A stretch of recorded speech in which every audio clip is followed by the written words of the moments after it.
You know, what I've always loved about celebrities is the fact that they're just fickle, you know? I mean, they could not really hide their fickleness if they tried, because quite frankly, it's all about them.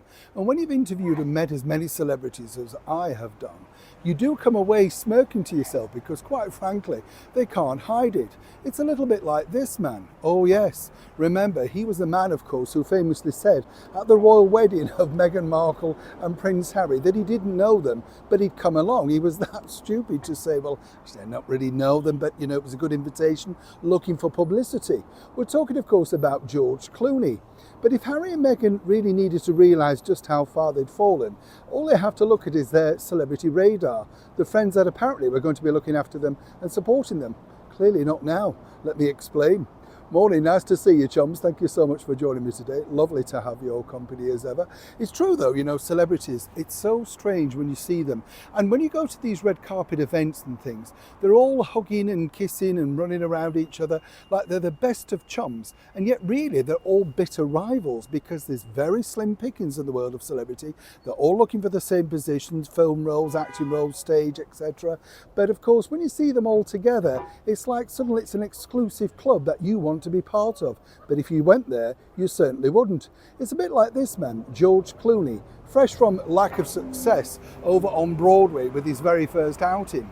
You see, I believe, and this is where it gets interesting, that really I think they expected somebody coming from his background, Hollywood films, TV series, etc., would just be phenomenal. But as I said to you before, when you mix entertainment and politics, it becomes problematic.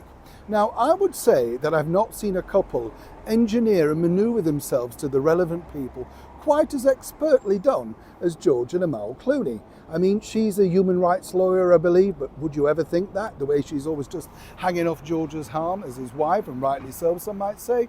But she never really offers any bon mot in an interview. She just stands there looking pretty. Totally different from what I remember, but pretty nonetheless.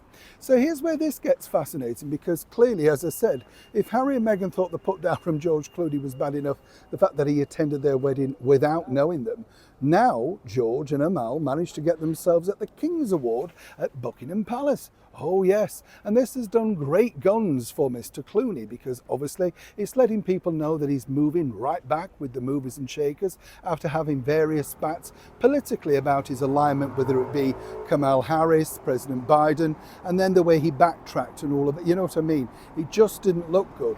So for now, according to that source, Meghan Markle and Prince Harry were slightly stunned at the fact that now the list is getting longer. And when I say the list, think about this. You have Idris Elba now making a documentary with, of course, His Majesty the King.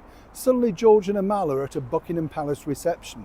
And then the once close friendship that you had with the international footballer and his wife, fashion icon Victoria Beckham, David Beckham, well, that's gone to pot too.